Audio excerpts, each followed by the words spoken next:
Tanty, teaching you the language of beats. Let's go.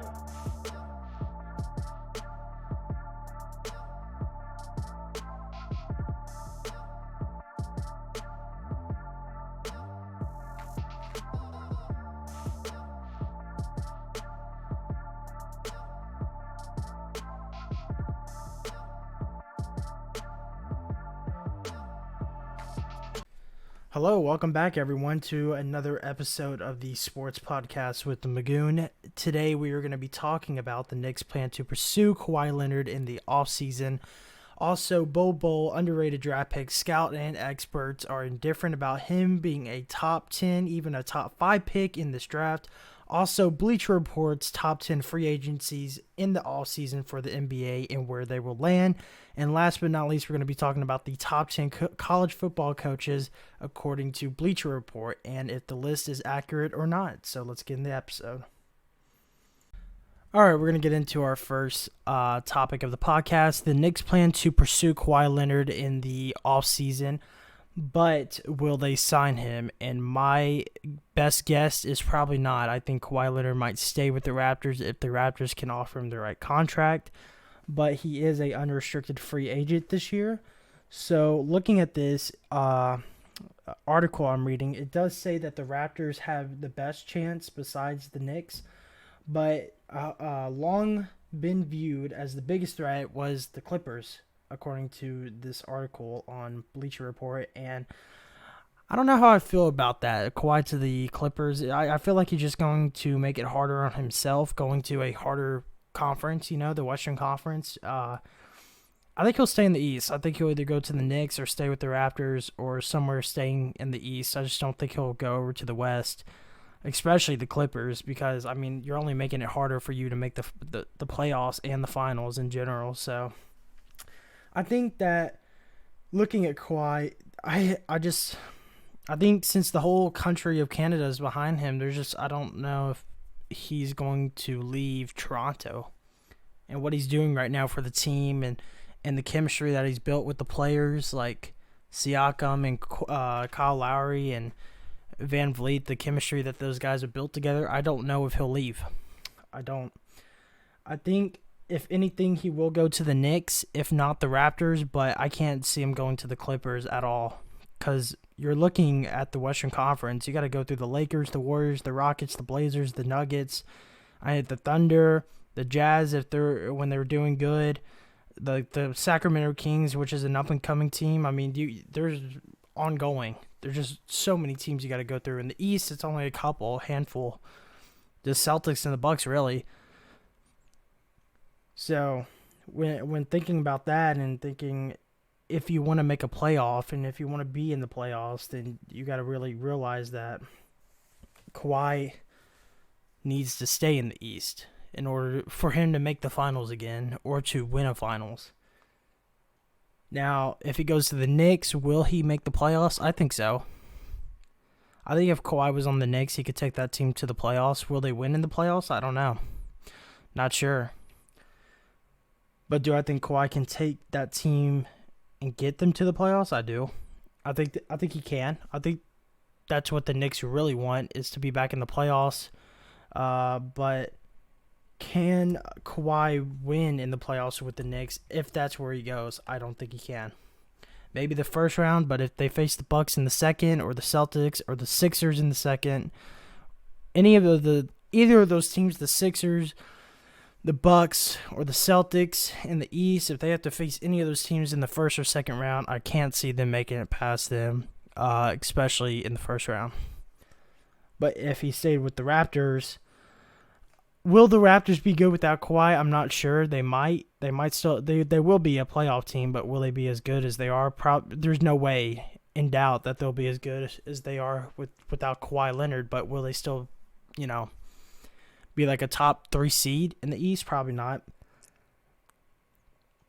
But do I think it's easier for Kawhi to get past the Bucks, the Sixers, and the Celtics with the Raptors? Yes. Everyone would say that, yes. With the Knicks, not so much. But if you want to go for, the popularity and you want to go for the money and you want to go for the the prime light, then you could go to New York and play at the Knicks, play at Madison Square Garden, in front of one of the biggest stadiums, and probably one of the most, celebrity-driven, stadium. If you want to get noticed and you want to have the spotlight, and they have, 2 Supermax deals that they could offer to players. So if Kawhi wanted to go get a Supermax at the Knicks, I think he can, but I think he'll stay at the Raptors. Let me know what you guys think in the comments below. If Kawhi's going to stay with the Raptors or the Knicks, or will he go to the West, and what team do you think he'll go to the West? And we're going to take a quick break, and we'll be right back. You're listening to the Sports Podcast with Magoon. Make sure you guys go follow the Twitter and the Instagram to stay connected for alerts when the new episodes of the podcast go up. Both of the Twitter and the Instagram are Magoon Podcast, so make sure you guys go follow. Welcome back to the Sports Podcast with Magoon. We're going to get into our second topic now, and that is if Bol Bol is an underrated draft pick and the experts and scouts are split if he's a top 10 pick. So looking at Bol Bol, right now in the mock draft on CBS, he's currently sitting at pick 22 in the first round by the Celtics in the mock draft. But for Bol Bol as a 7'2", 280 center, or 208 center, my bad. He's 208, 7'2" center. And his three-point percentage is 52%. Now, to me, with his 21 points per game, 9.6 rebounds, and 1 assist, and having a position rank as third out of all centers in the draft, I think personally he's a top 10 pick. Sure, injuries held him back a little bit. He did suffer a foot injury during his college season last year. But do I still think he's a top 10 pick? Yeah, I think he's a top 10 pick. And that's going out there a little bit because there's a lot of great guys above him. But I think for a 7'2", 208 center that shoots 53%, I can't see why he's not a top 10 pick, or at least a top 15 pick. Putting him outside of the top 15 is kind of crazy to me for a skill level. Now we're looking at other guys above him as like Cameron Johnson from North Carolina, and we're looking at like Tyler Hero from Kentucky, Kevin Porter Jr., and we're looking at, of course, Zion, PJ Washington, and Cam Reddish. There's just a lot of people. DeAndre Hunter. And then we got Darius Garland, and then RJ Barrett, and John Mormont. So, interesting enough, I'm glad that the Lakers, in recent mock drafts, said they were going to get DeAndre Hunter for the Lakers. And I said that was crazy. You don't need a small forward when you have Ingram, Kuzma, and LeBron. You don't need another small forward. Did switch to a point guard out of Vanderbilt, Darius Garland, that averages 16.2 points per game, 47.8% from the three-point line, second in his position, fourth prospect ranked, 3.8 rebounds, and 2.6 assists. Even though he did have a season-ending knee injury, the Lakers still value him as a top 4 pick. Now, from all the guys out there and looking at him, I think Cody White would be just as good as him, and he didn't suffer an injury. He's healthy. But looking at the rest of the field, I think still for Bol Bol and sort of Cameron Johnson both falling out of the top 15, it's kind of crazy to me. I think it's crazy for Bol Bol and Cameron Johnson not to be a top 15 pick.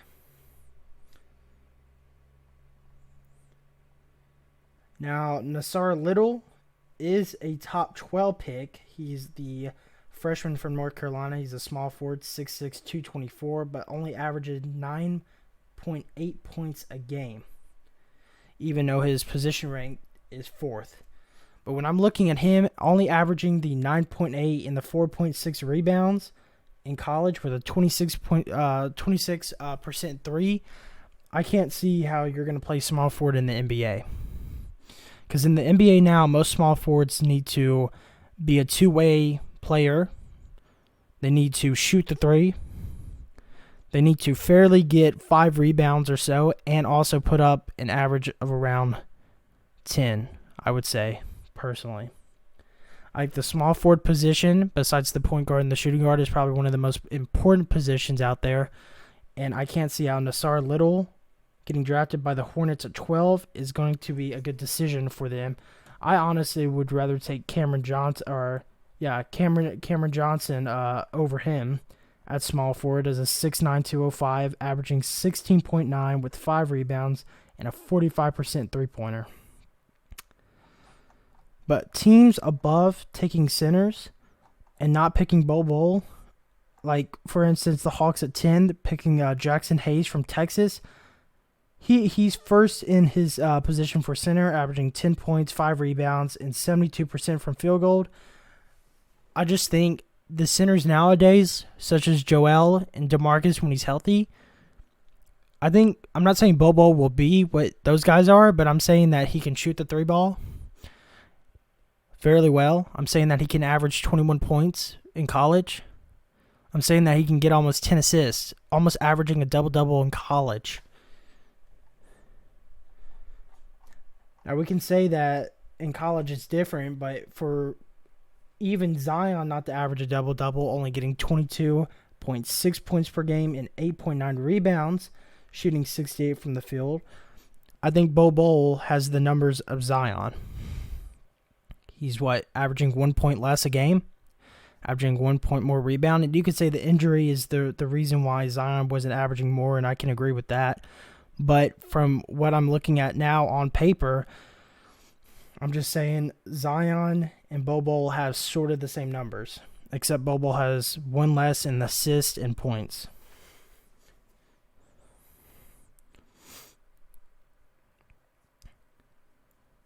So, saying that Bol Bol is not a top 15 pick, not even a top 10 pick, is surprising to me, especially for the Hawks taking another center at 10 from Texas, Jackson Hayes, that doesn't even average but 5 rebounds and 10 points. 72% from field goal is pretty good, but when you have a center that's 7'2" and 208, and Bol Bol, 21 points, 52% from the 3, how do you pass that up in today's NBA? Think about it. If you're picking Bol Bol, you're giving yourself an extra shooter that can still shoot the 3 ball. Let's not say he shoots it fairly well, even though that percentage is different. I don't know how many shots he took in college of the 3, but he can still knock down 3s. And you could see it from this Warrior series too. Like Marc Gasol, he can hit the 3 ball. That gives them an extra shooter that they have to guard out on the 3-point line. If they don't, I remember that there was one game where they left him wide open and let him pull, and he pulled it and made it. And now they started guarding him out on the 3 because that's an extra shooter they have to guard. When you draft Bol Bol, you're giving yourself an extra shooter that the defense has to guard, so they don't double team your team. They won't double a player on your team having Bol Bol out there. Not only that, having a 7'2" center also helps on the rebounds. I just think Bol Bol should not be a 22 pick to the Celtics. I think he should be a top 15 pick or even the 10th pick to the Hawks that need a center. But let me know what you guys think in the comments below. Do you think Bol Bol is a top 15 pick, a top 10 pick, or should he be where he is right now and be out of the top 15 category? Let me know in the comments below, and we're going to take a quick break, and we'll be right back with the Sports Podcast with Magoon.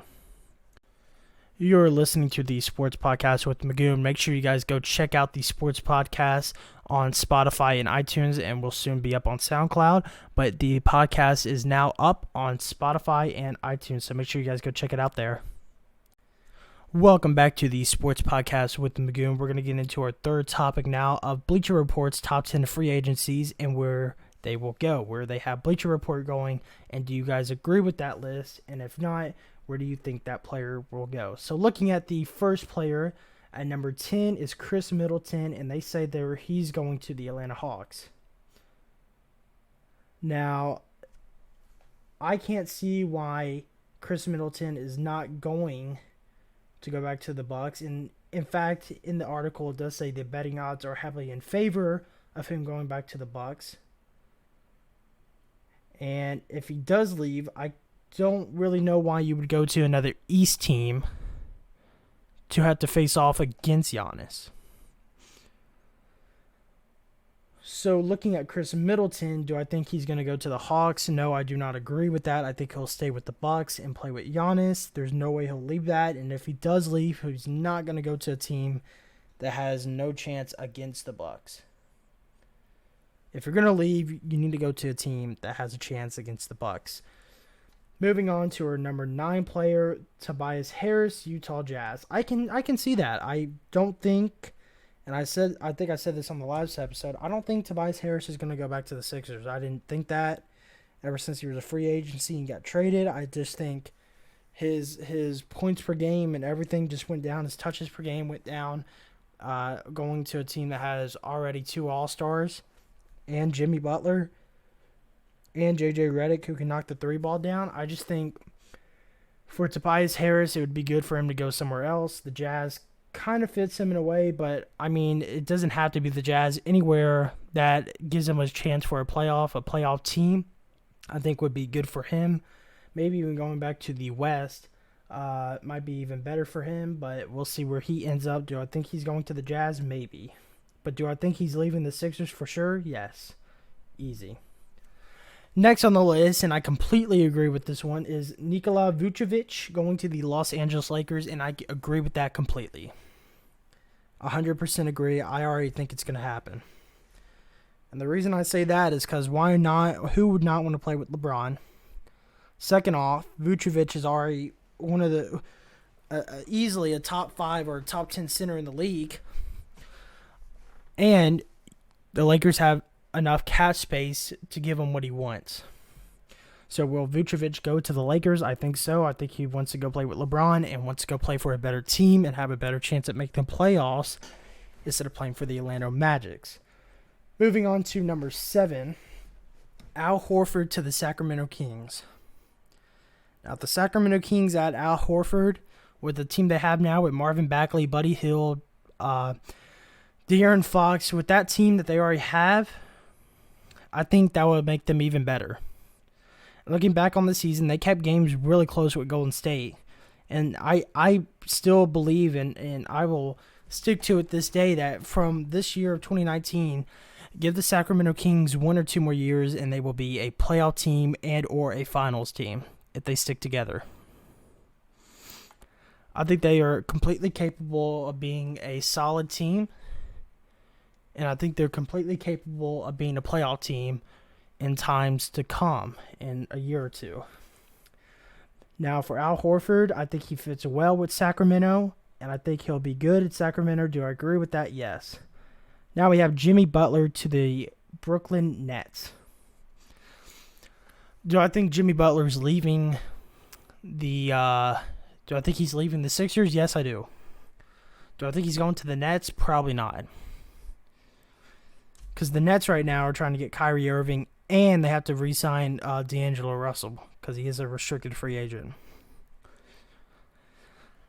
Do I think he's going to the Nets? No.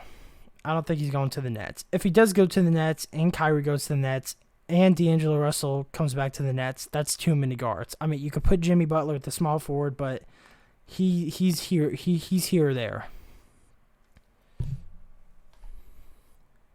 Now, do I think Jimmy Butler will end up somewhere else? Yeah. Do you want to go back to the Sixers? Do I think he'll end up with the Nets? No. Do I agree with that? No. But where he will end up, I have no clue. Any team that's willing to pay for him, I guess. Next, number 5 on the list is Kemba Walker for the New York Knicks, having now being eligible for the Supermax contract. I think he can, since he can get $141 million, I think he will go to the Knicks. I don't see why not. I think Kemba could go to the Knicks. He owes nothing to the Charlotte Hornets. He's done everything he can for the Charlotte Hornets. He's almost made them a playoff team last year. I think it's time for him to go to a bigger spotlight and a bigger primetime area and get paid more because he deserves all that. Do I think he'll end up in the Knicks? Probably yes. I think he deserves to go to the Knicks. I think he deserves the spotlight. I think he deserves the credit, and I think he deserves the money for what he's done. He's a good player. He's almost got the Hornets team that was, who even knew if they were going to be a playoff team or not, but looking at what Kemba did for them, I need not say that he should be paid and he should go to a better, or not a better team, but a better city and a better spotlight for him to be recognized. Now moving on to 4, we have Klay Thompson, since he is a free agency, and they have him going to the Philadelphia 76ers. Do I agree with that? I'm not going to say no. But if the Sixers were to get him with Ben Simmons, Joel Embiid, that would be a deadly team. They would clean glass and score a lot. Klay Thompson going to the Sixers. That's interesting to think about because on the last podcast, I still think, and I still have been thinking about, I still think Klay might stay with the Warriors, to be honest. He's won champs there. Him and Klay have been together for so long that I just think where they are now, they could just finish out their careers together. Just sticking and being with the Splash Bros, you know? But it is still possible that that Klay could go to the Sixers. It's an interesting thing to think about because I did not see the Sixers. I saw more of like the Raptors or something, or the Celtics maybe, but the Sixers is interesting to think about. Will it go to the Sixers? It's a possibility, you know? It's possible. So, yeah, I'm going to leave that up to the possibility. I personally think Klay might stay in the Warriors, but if he goes to the Sixers, that's cool too. I'm open to whatever. I think it's interesting to see where he goes this offseason. That would be someone to watch. And moving on to number 3, we have Kyrie Irving with the Phoenix Suns. Okay. So Devin Booker and Kyrie Irving? That's interesting. Kyrie and the Suns. I don't think Kyrie's going to go with the Suns. I think for him, that's taking a huge step down. Even with the pay upgrade, that's taking a huge step down. Especially in the West, being on that team. I think Kyrie will either go to the Nets, the Knicks, or the Lakers. Nets, Knicks, or Lakers are the teams I think Kyrie will go to. I think he might even go back and play with LeBron. That's where I really think he'll go. But Phoenix Suns, Bleacher Report, probably not. I can't agree with that. Number 2, we have Kawhi Leonard to the Dallas Mavericks. They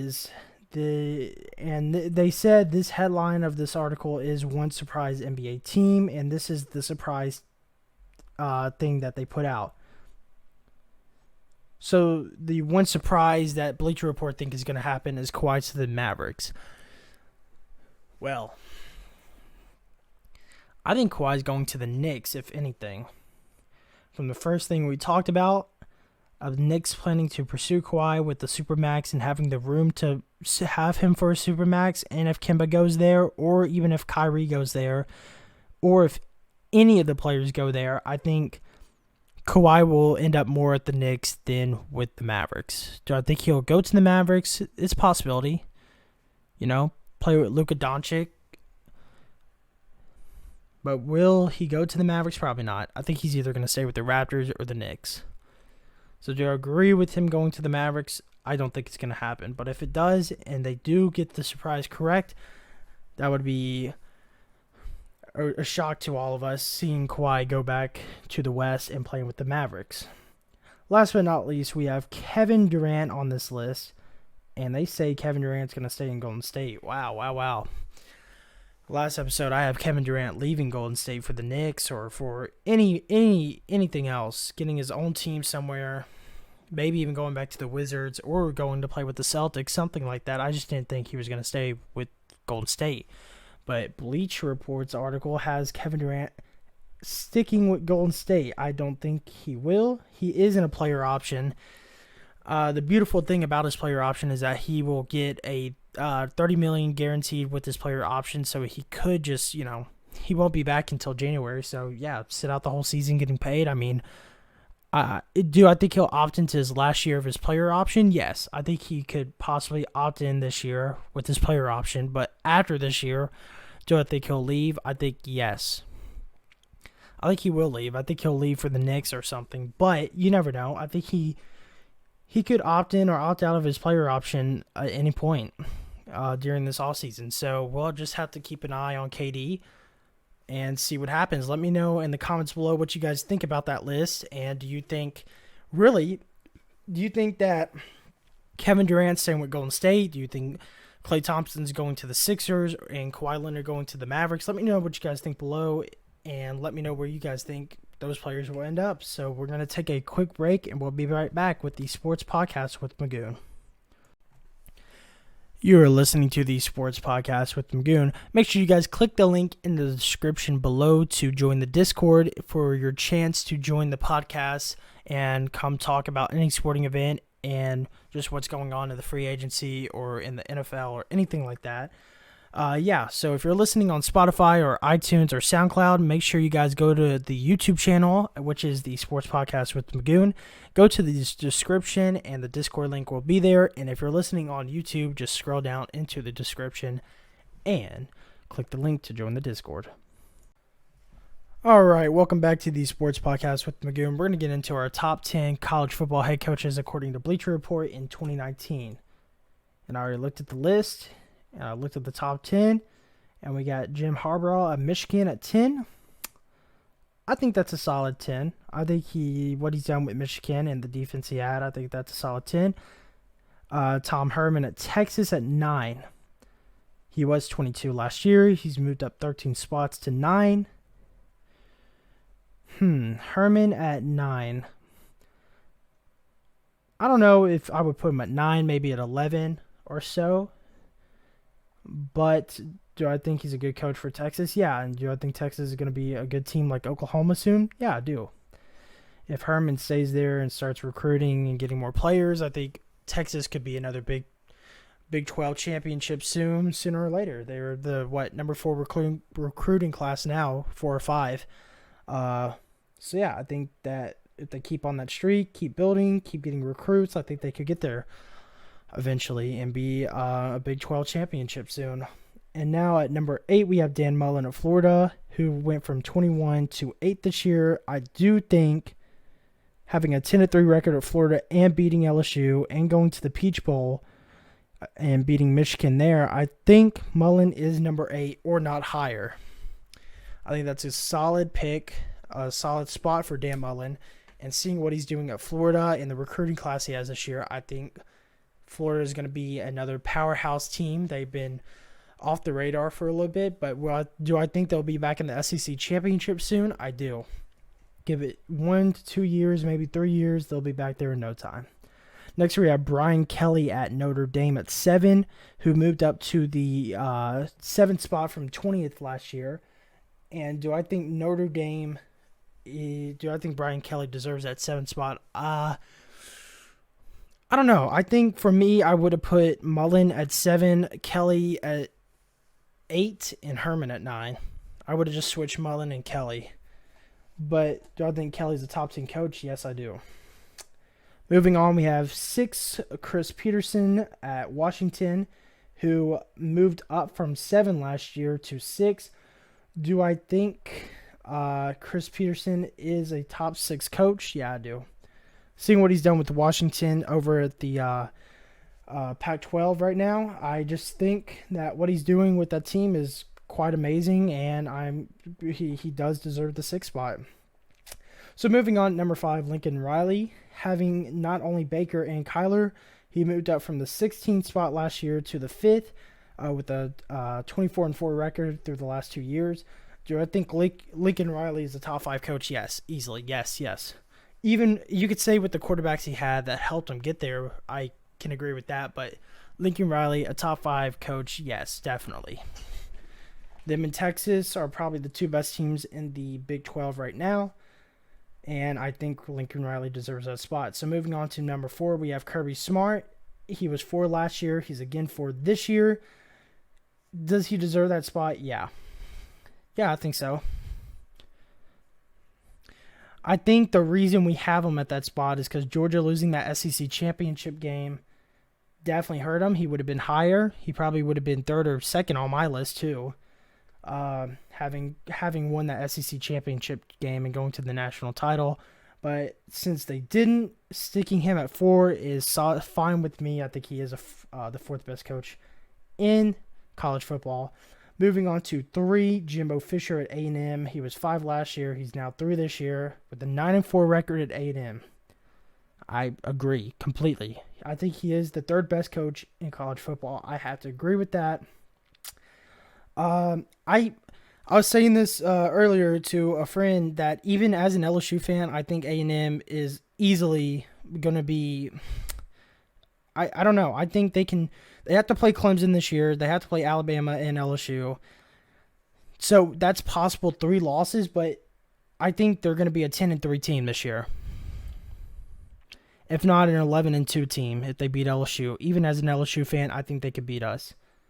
Because seeing what Fisher is doing, having the 4th recruiting class this year, and just coming in from last year and going 9-4, now he's implemented his offense, and seeing how many points they scored against us in that huge game, I think Fisher is a top 3 coach, yeah. And I think A&M will come back and be a 10-3 team or an 11-2 team next year, or even the next year after that, if not next year.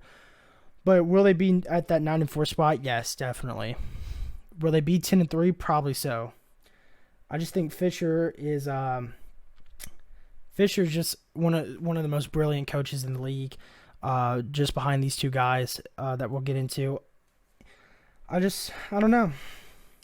I think Jimbo Fisher is a top 3 quarterback or a top 3 coach.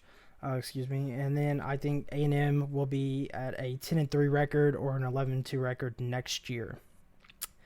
Moving on to our list, we have Dabo Swinney at 2. That's right. He was 2 last year, he's 2 this year. Dabo Swinney is now the 2nd best coach according to Bleacher Report. And, of course, number 1 is Nick Saban. So, when I look at Dabo Swinney, I think that Nick Saban and Dabo are equal. I think the 1 and 2 doesn't really matter. I think they're both tied for the best coaches in college football. Now, will I say this? If Trevor Lawrence and Clemson win a back-to-back national championship, or if they win a three-peat, that Clemson might do with Trevor Lawrence and the offense and the defense they have, and the team Dabo Swinney recruits every year, having the 2nd best recruiting class. I think if they go back-to-back-to-back or just back-to-back, I think he'll be a better coach than Saban. Because taking this Clemson team and putting it to where it is now, I think Dabo Swinney could be a better coach than Saban in the next 2 years if they win 2 more national champs or just another national champ and go back-to-back. And for Saban, if he wins a national champion this year and they just keep trading, if it goes Clemson, Bama, back and forth, yeah. I think, Saban's a fair shot at 1 too. I mean, seeing what he does every year is, I mean, without doubt, he is the best college coach of all time. I won't diss him on that.